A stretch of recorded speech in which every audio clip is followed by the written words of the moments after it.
મિત્રો જો અમે મારા કાકાના ઘરે ગયા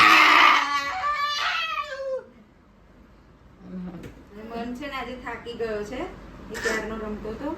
અને અમે એને મૂકીને ગયા હતા મારા કાકાના ઘરે ત્યાં જમવાનું હતું અને અમે બધા ભાઈ બહેન ભેગા થયા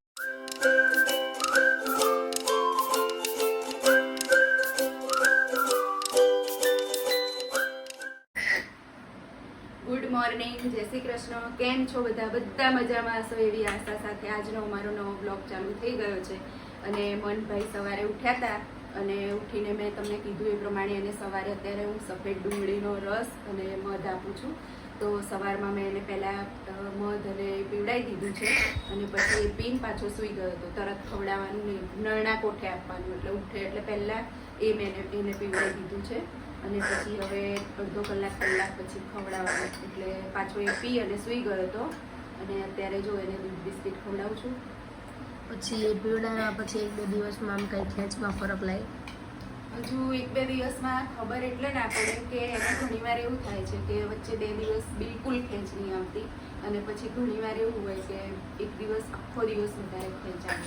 એટલે એકાદ અઠવાડિયું જાય પછી ખબર પડે કે કેવું છે રાતે આવી હતી આજે ના કાલે નથી આવી રાતે નથી આવી એમ આવી હતી કાલે પણ ઓછી આવી હતી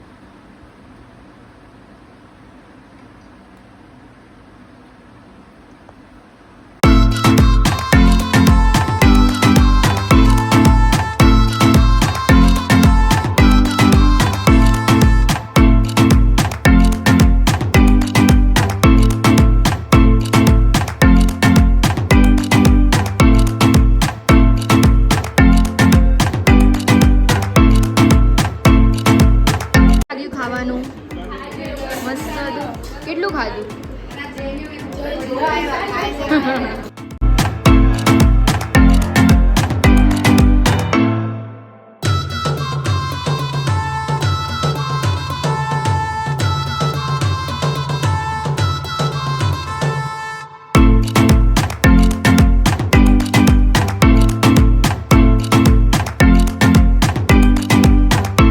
તો મિત્રો જો અમે મારા કાકાના ઘરે ગયા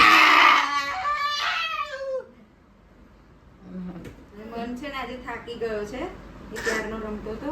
અને અમે એને મૂકીને ગયા હતા મારા કાકાના ઘરે ત્યાં જમવાનું હતું અને અમે બધા ભાઈ બહેન ભેગા થયા હતા અને મન અહીંયા ઘરે હતો એના પપ્પા હતા અને બા હતા અને મનને જમાડી અને કમ્પ્લીટ કરીને પછી હું ગઈ હતી અને અમારે ત્યાં જમવાનું હતું અને મન ક્યારનો આજે રમે છે એ થાકી ગયો છે કાલે તમે જોયું જ તો એ પાડતો જ તો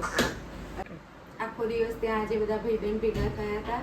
અને હું તો સાંજે જ ગઈ હતી કેમ કે મને એકલાને વધારે ટાઈમ મૂકીને જવાય નહીં કોઈ રાખવાવાળું હોય નહીં એટલે તો હું સાંજે જ ગઈ હતી પણ કિસ્સુ ત્યાં ગઈ હતી અને બધાના વિડીયો પણ ઉતાર્યો હતો ત્યાં બધા ભાઈ બહેન ભેગા થયા છીએ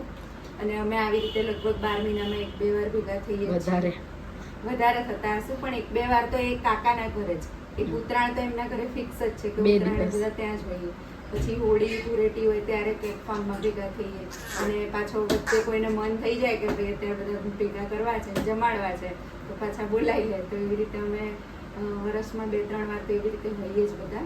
તો ત્યાં જઈને અત્યારે જો આવી ગયા છીએ બધા પોતપોતાના ઘરે જતા રહ્યા અમે જ છેલ્લા હતા કેમ કે અમે નજીક છીએ અહીંયાથી પાછળ જ ઘર થાય અમારે તો ત્યાં જઈને આવી ગયા છીએ અને તો પહેલી કોમેન્ટ છે શીતલ ચૌહાણ અને એમને કીધું છે કે કાલે વિડીયો કેમ નથી આવ્યો તો અમે તમને કદાચ કીધું હતું કે પરમ દિવસ એના પપ્પા ગામડે ગયા હતા આવ્યા હતા અને એમની તબિયત નથી સારી અને આવીને સૂતા હતા તબિયત નથી સારી એટલે અમે એ દિવસે વિડીયો બનાવ્યો જ હતો એટલે અમે મૂક્યો નહોતો કાલે અને બીજી કોમેન્ટ છે ગિરીશ રાબરા બધાને મારા જય શ્રી કૃષ્ણ ગિરીશભાઈ અને શિલ્પાબેન તમારી મમતા જોઈને બહુ સારું લાગે છે હા મોજીલું ગ્રુપ પણ મેં સબસ્ક્રાઈબ કર્યું છે મજા આવે છે રોજના રૂટીન બ્લોગ પણ ગમે છે ભગવાનને પ્રાર્થના છે કે તું કંઈ ચમત્કાર કર જેથી મન જલ્દી ઓકે થઈ જાય તો ગિરીશભાઈ થેન્ક યુ તમે અમારા મન માટે આવી પ્રાર્થના કરો છો અને મન થેન્ક યુ કહે છે તાળી પાડી હા મન પણ ખુશ થઈ અને તાળી પાડીને તમને થેન્ક યુ કહે છે અને તમે અમારા માટે આટલું સરસ વિચારો છો અને મન માટે પ્રાર્થના કરો છો એ બદલ તમને થેન્ક યુ બીજી પણ ત્રીજી કોમેન્ટ છે શીતલ ચૌહાણ પહેલી કોમેન્ટ મારી છે, કેમ છો? મજામાં? જય શ્રી કૃષ્ણ શિલ્પાબેન. તમારા બધાના સ્વભાવ ખૂબ જ સરસ છે, મનનું ધ્યાન સરસ રાખો છો. તો જય શ્રી કૃષ્ણ શીતલબેન. અને અમે બધા મજામાં છીએ અને મનનું ધ્યાન બધા અમે રાખીએ જ છીએ, કેમ કે હવે અમારા ઘરે છે અને અમને મન બધાને બહુ જ વાલો છે. જો ગુસ્સો આવે છે. નહીં, બૂમો નહીં પાડવાની તમ તાર પાડ, ભલે પાડ. બૂમો નહીં પાડવાની બેટો. ઈ જોવે છો ફોનમાં. દાંતે કાઢે છે ને ગુસ્સો આવે છે. લીના શાહની કોમેન્ટ છે કે જય જલારામ, સારું છે, મનને ખેંચ બંધ થઈ જશે અને એના માટે પ્રાર્થના કરે છે, એવું એમને લખ્યું છે. તો લીનાબેન, ખૂબ ખૂબ આભાર તમારો કે મન માટે તમે પ્રાર્થના કરો છો અને તમને વિશ્વાસ છે કે મનની ખેંચ બંધ થઈ જશે. તો તમારા પ્રાર્થના ઉપર અમને પણ વિશ્વાસ છે કે તમારી પ્રાર્થના મનને પડે અને મનને ખેંચ મટી જાય અને તમે આવી રીતે ખૂબ ખૂબ મન માટે પ્રાર્થના કરો છો અને તમારા બધાની પ્રાર્થના મનને પડે અને ખેંચ મટી જાય. બસ અમે પણ એવી જ આશા રાખીએ છીએ કે તમારા બધાની પ્રાર્થનાથી અમારા મનની ખેંચ મટી જાય. તો બસ હવે અહીંયા આજની કોમેન્ટ પૂરી થાય છે અને અમારો ઊંઘવાનો ટાઈમ પણ થઈ ગયો છે અને મનભાઈને જોઈને હમણાં ગુસ્સો આવી ગયો હતો, કેમ કે એને હવે થાક્યો છે બેઠા બેઠા, એટલે એ પણ સૂઈ જશે. તો બધાને હવે ગુડ નાઇટ, જય શ્રી કૃષ્ણ. અને અમારો બ્લોગ ગમતો હોય તો લાઈક કરજો, શેર કરજો અને સબસ્ક્રાઈબ કરવાનું ભૂલતા નહીં. Bye bye.